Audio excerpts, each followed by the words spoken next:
Hendrix, okay ka lang ba? Napakaseryoso mo naman yata dyan. Wika ni Zaza habang sakay sila ng kotse. Nagaya kasi ang kaibigan niya na mamasyal, kaya pinagbigyan na lang ni Hendrix to. At dahil hindi naman niya kabisado ang daan, hinayaan na lang niya na ito ang magmaneho. Panay pala ang kwento nito sa kanya, ngunit wala ni isa man ang naintindihan niya dahil iniisip niya si Fatima. Hindi naman ni Hendrix mapigilan na kanyang sarili na kahit ilang ulit niyang sinabi na kakalimutan na niya to, pero hindi talaga niya kaya. Sobrang mahirap pa rin talaga sa puso niya. Hendrix, nag-aalala na ako sa iyo ha? Okay ka lang ba talaga? Tanong ulit ni Zaza. Okay lang ako, Za. Mahinang sagot niya. Naiisip mo na naman ba si Fatima? Hindi naman ganun kadaling lumimot, Za eh. Yeah, tama ka. Pero kailangan pilitin mong makalimot, Hendrix. If not, puntahan mo siya at bawiin mo kay Eric. Umiling si Hendrix. Hindi naman niya kayang gawin yon.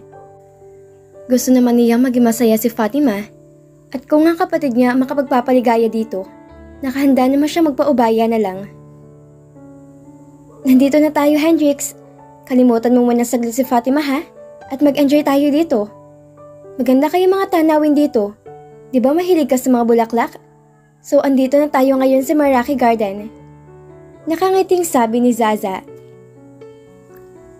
Habang naglakad-lakad silang dalawa ng kanyang kaibigan, biglang naagaw ang pansin ni Hendrix sa mga batang naglalaro sa playground.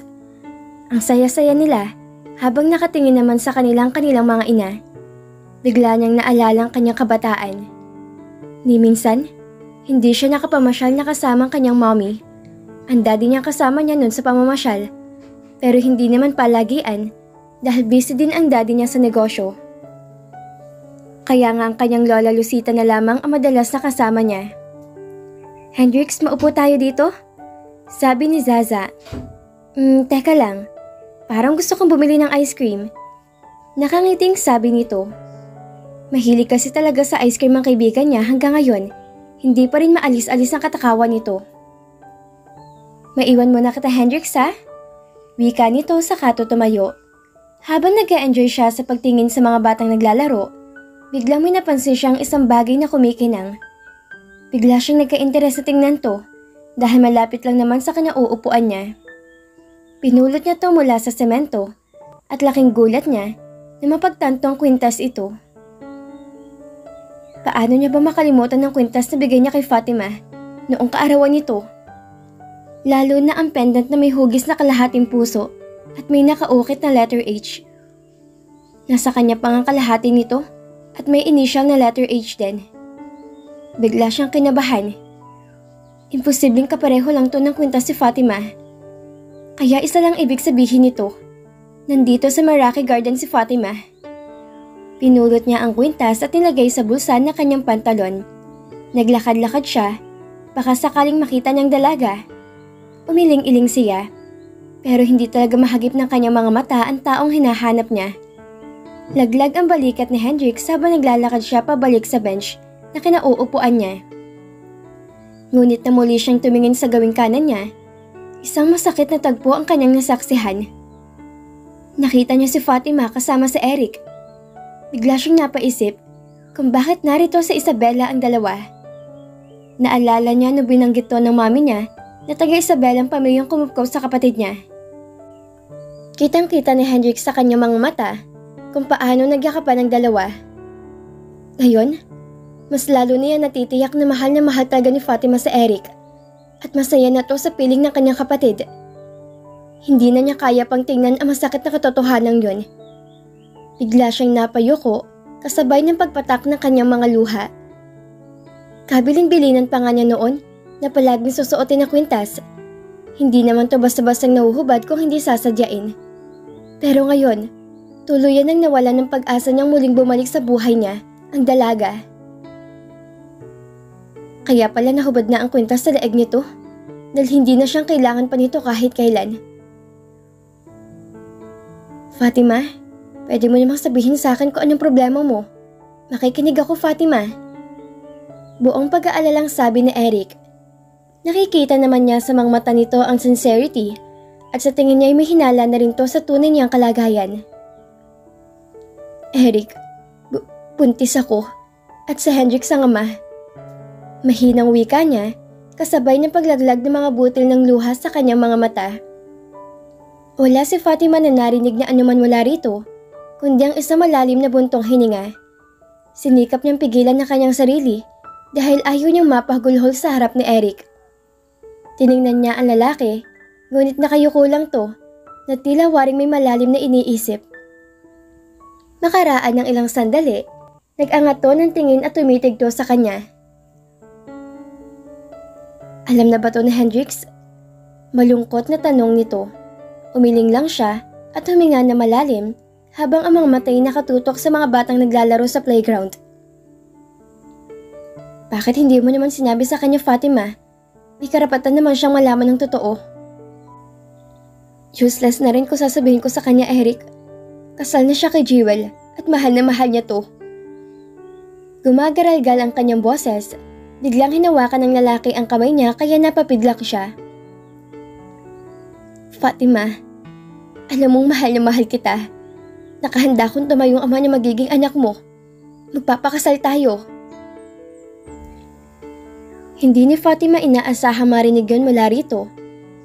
Kung noon pa lang sana sinabi nitong katagang kasal, siguro lumuluntag na siya ngayon sa tuwa. Noon palagi niyang inaasam na hayayain siya ng kasal ni Eric. Pero hindi nangyari hanggang sa naghiwalay sila. Pero bakit ngayon hindi lang kasal ang inaalok nito, kundi magiging ama pa ng kanya magiging anak? Naawa lang ba to sa kanya? Fatima, seryoso ako.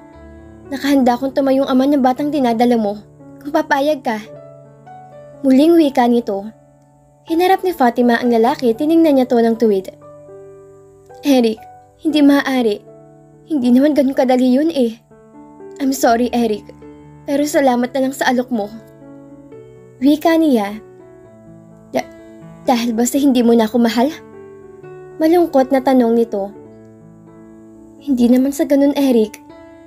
It's okay, Fatima. Naiintindihan ko naman. Pero nandito pa rin naman ako para sa'yo bilang kaibigan mo. Sabi nito at bahagya pang namula ang mga mata nito. Pagkatapos ngumiti ito na mapakla. Basta alagaan mong sarili mo, Fatima, ha? Isipin mo dalawa na kayo. Kaya umiwas ka sa stress, ha? Dapat nakangiti lang. Sabi ni Eric. Fatima, gusto ko maging masaya ka. Kayo ng anak mo. Pamangkin ko naman tong baby na nasa tiyan mo, diba? Kaya para sa'yo, Fatima. Hindi na nagawang ituloy pa nito ang nais sabihin dahil bigla na lang siyang napayakap dito. Hindi ni Fatima alam kung bakit. Ngunit pagkahalong lungkot at awang nararamdaman niya para sa lalaking dating minahal.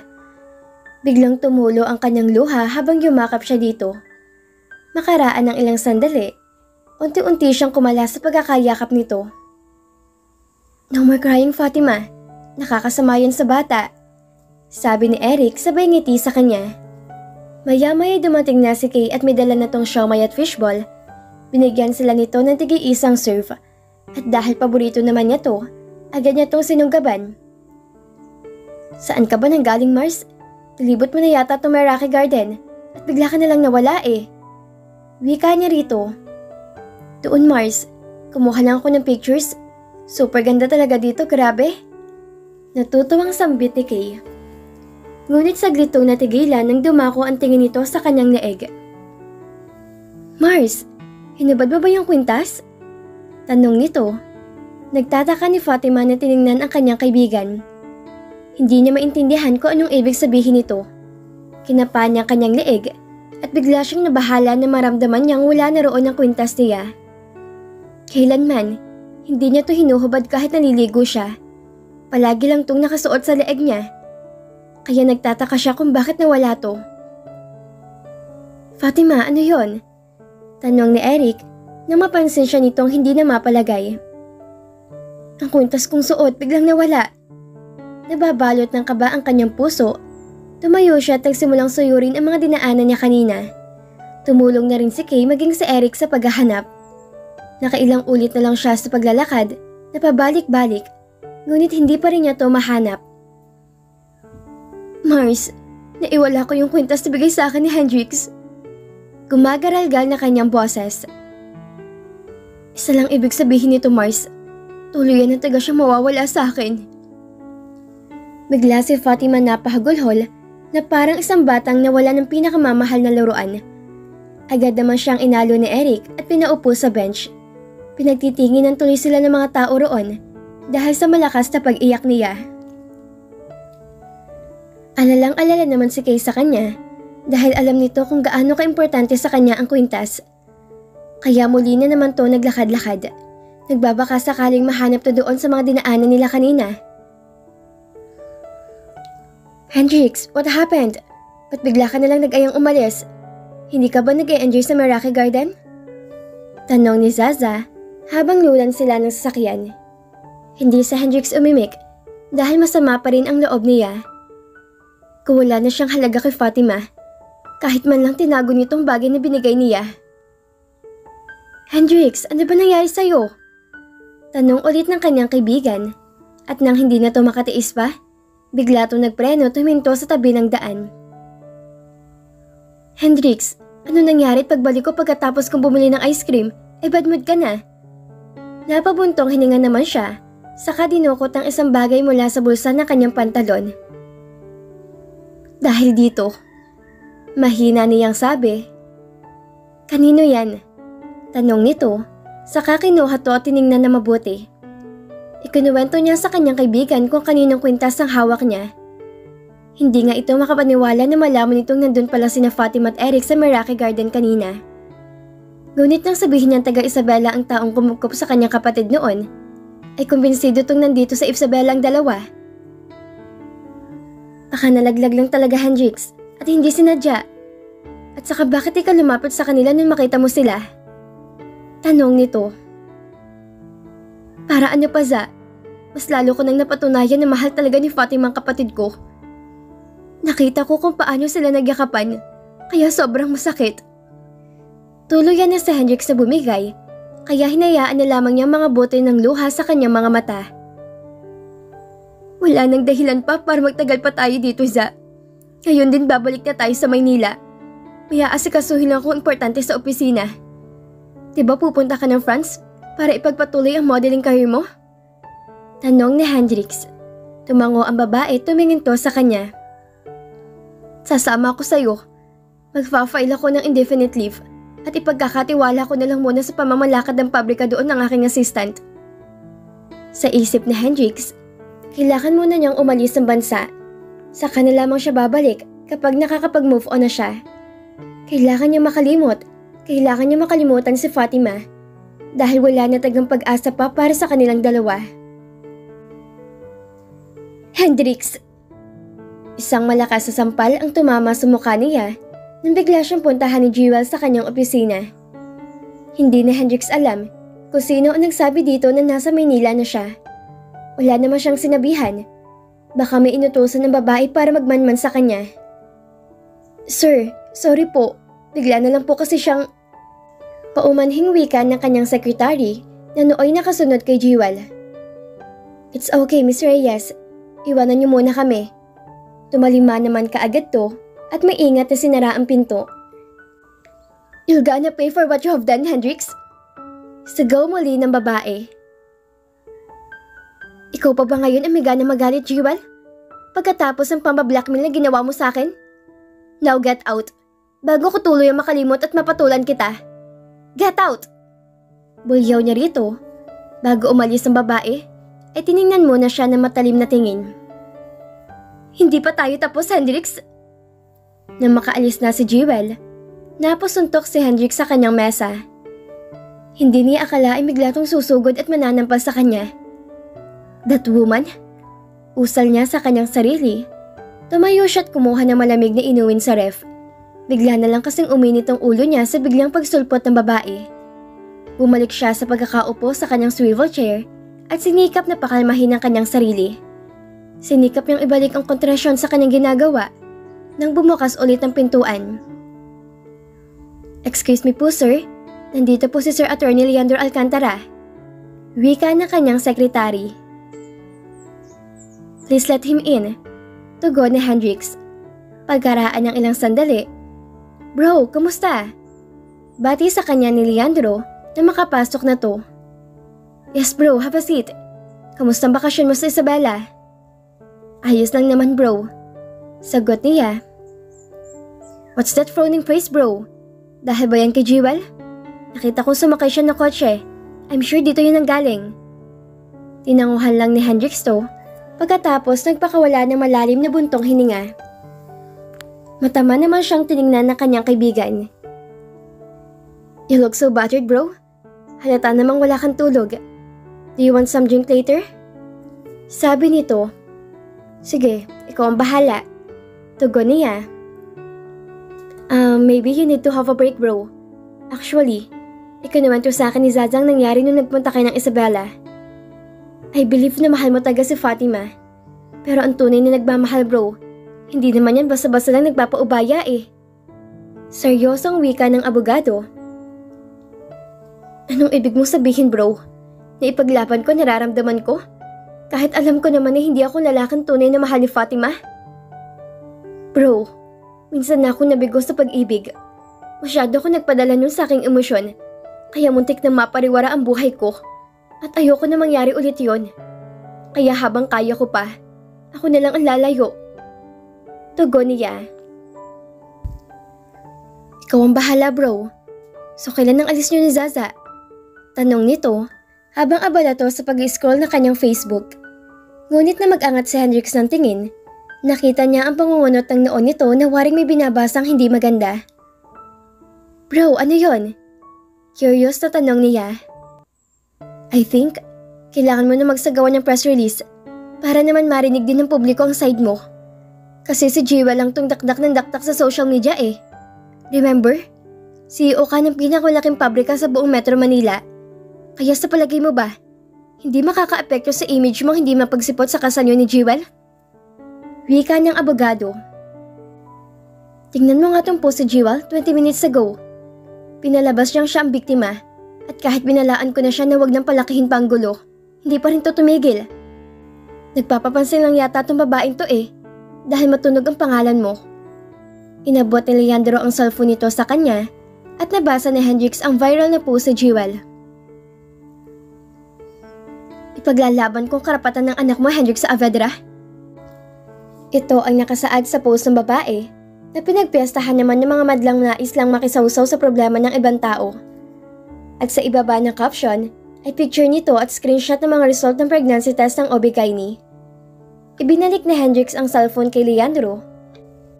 Hindi niya alam na sa social media pa magtatatalak si Jewel.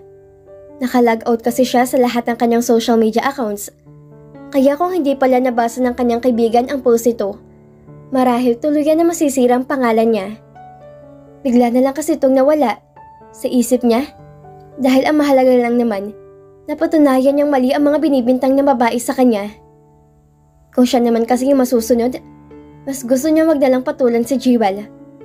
Subalit naisip niya na tamang kanyang kaibigan. Halos lahat ng mga tao sa Metro Manila may nakakakilala sa kanya. Kaya kung hindi siya magsasalita, maaaring mapektuhan ang pamamahala niya sa pabrika. Okay bro, bukas magpapaschedule ako ng press release. Thank you for your concern bro. I can't even thank you enough sa tulong na ginawa niyong dalawa ni Zaza sa akin. Tumango lang si Leandro at pagkatapos umalis na to dahil may aasikasuhin pa raw tong kliyente. Na mapag-isa na lamang si Hendrix, tinawag niya kaagad ng kanyang sekretary upang kontakin ang CNN Philippines para sa kanyang press release. Bukas sa ganap na ikalas-10 ng umaga, nagpatuloy siya sa kanyang ginagawa, ngunit biglang sumagi sa isipan niya si Fatima, kaya natigilan siya saglit. Bumabalik sa kanyang alaalang pakikipagyakapan nito kay Eric. Kaya alam niyang wala na taga siyang pag-asa pa. Mas lalo niyang natitiyak kung gaano nito kamahal ang kapatid niya. Nasa ganyong pag-iisip siya nang biglang pumasok ang walang pasabi na kanyang ina.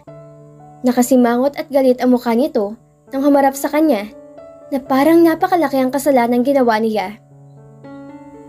Palibhasa, hindi nito alam ang pinagdadaanan niya at kung paano siya nagsumikap na magpakatatag para lang sa pamamahala ng negosyong pinagkatiwala sa kanya.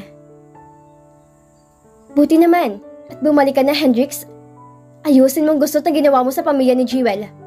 Dahil ako, wala na akong mukhang ihaharap pa sa mga kaibigan ko dahil sa kagagawan mo. Galit na sigaw nito.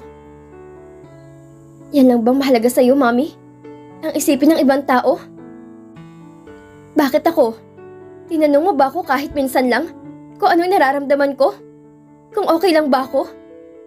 Wala kang alam, Mami, dahil wala kang pakaalam sa akin. Mariing wika ni Hendrix. Huwag mo akong pagsabihan ng ganyan, Hendrix. Baka nakalimutan mo ako yung iyong ina. Ina? Kayo ba talagang ina ko, Mami? Dahil kahit minsan hindi ko naramdaman na Mami ko kayo eh. Aniya, habang pinipilit pigilan ang mga luhang kanina pang nagbabadyang tumulo sa kanyang mga mata. Hindi nakapagsalita si Madam Romina. Baka sa mukha nito ang pagkagulat dahil sa tanong niya. Siguro nga'y hindi nito akalain na maririnig ang sumbat mula sa kanyang ina. Ngayon lang din siya nakapagsalita ng ganun sa mami niya. Kahit may pagkakataong nais niyang itanong dito kung ito ba talagang tunay niyang ina. Ngunit hindi niya maitanong noon at ngayon lang siya nagkaroon ng lakas ng loob para ipahayag ang kanyang saloobin. Nagkaroon ng konting katahimikan. Maya-maya'y narinig ni Hendrix ang mga yabag ni Mami na niyang palabas ng kanyang opisina. Hindi niya alam kung anong iniisip nito dahil hindi naman ito nagsalita basta na lang tong umalis. Pasado 7:00 na ng umaga na magising sa Hendrix. Naparami kasi ang nainom niya kagabi kasamang kaibigan niyang si Leandro. Agad namang sumagi sa isip niya ang press release na gaganapin mamayang 10:00. Tiyak niyang aabangan to ng lahat, lalo na ng mga nakakakilala sa kanya. Medyo kinakabahan siya sa gagawin niya. Pero kailangan na taga niya magsalita para malutas na malaking perwisyong dulot ni Jewel sa buhay niya. Bumangon siya at kumuha ng kanyang tuwalya. Napusoyap siya bigla sa tuwalyang ginamit dati ni Fatima nung nakatira pa to sa mansyon niya. Muli na naman siyang nalungkot. Every time na maaalala niya to, kung maaaring halang ibalik ang nakaraan nung nasa ilalim pa to ng kanilang kontrata. Bigla niyang naisip ang kwintas na pulot niya sa Isabela. Kinuha niya to sa ilalim ng drawer at pagkatapos umupo siya sa couch. Hindi na Hendrix napigilan ang pagpatak ng kanyang mga luha. Habang tinititigan niya ang pendant, kinuha naman niya ang kwintas sa kapareho nito. Dati sinusuot niya to, ngunit simula nang malaman niya masaya na si Fatima sa piling ng kanyang kapatid. Hindi na niya to sinuot pa at itinago na lamang to sa ilalim ng drawer. Fatima, I miss you so much. Mahal na mahal kita. Sana kahit saglit man lang, maalala mo ko at ang mga pinagsamahan nating dalawa. Usal ni Hendrix sa kanyang sarili habang malayong dumadaloy ang luha sa kanyang mga mata. Sana, naging masaya ka, Fatima. Nandito lang naman ako para sa'yo. At kahit sa Eric nang pinili mo, hindi pa rin magbabagong pagmamahal ko sa'yo. Napakabigat ng kanyang pakiramdam at halos hindi niya maigalaw ang kanyang mga paa. Pero kailangan pa rin niya magpakatatag para sa pamamahala ng pabrika. Ayaw na niyang biguin ang namayapan niyang lola. Sa hangarin nito mas lalo pang mapalago ang negosyo. Tumayo siya at nagtungo sa banyo upang maligo. 30 minutes pa lang ay dumating na sa pabrika ang media at reporters ng CNN Philippines. Iginiya to ng mga receptionist doon sa function hall kung saan doon gaganapin ang press release. Sir, nasa baba niya po ang CNN. Balita na kanyang sekretary. Tinanguhan lang ni Hendrix to at bahagyang initian. Napatingin siya sa kanyang relo dahil hinihintay niya mga kaibigan na sina Zaza at Leandro. Sinabi kasing dadalo ang mga to bilang pagpapakita ng malaking suporta sa kanya. Makaraan ang ilang sandali, dumating na rin ang hinihintay, kaya magkasamang nagtungo sa function hall. Naroon na ang lahat ng mga empleyado ng pabrika dahil ipinag-uutos ng dumalo ang lahat. Pagkapasok pa lamang ni Hendrix sa loob, ay agad nang nagkikislapan ang mga kamera upang kunan siya ng picture. Doon siya nakaupo sa head table sa gitna kasama ng kanyang dalawang mga kaibigan. Pahudyat ng 10:00, nagsimula na siya magsalita. Good morning everyone. Kaya po ako nagpatawag ng press release upang sagutin ang mga kumakalat sa social media na issue laban sa akin. Una, hindi po ako ang ama ng batang dinadala ni Miss Jewel, kagaya ng kanyang pinagkakalat sa social media. Wala pong namagitan sa amin, physical man o emotional na ugnayan. She was just my ex-girlfriend, a part of my past, but definitely not part of my present and my future. Hindi ko anak ang pinagbubuntis niya, kaya wala akong anumang pananagutan sa kanya. Nagkaroon ng katahimikan sa buong paligid, ngunit alam ni Hendrix na marami pang mga katanungan na kaabang sa kanya. Nakahanda naman siyang sagutin ng lahat para malinis ang kanyang pangalan. At dito na po nagtatapos ang ika-42 kabanata ng ating kwento. At sana'y muli niyo po akong samahan sa mga susunod pang kabanata na ibabahagi ko sa inyo. Maraming salamat po at ingat po tayong lahat.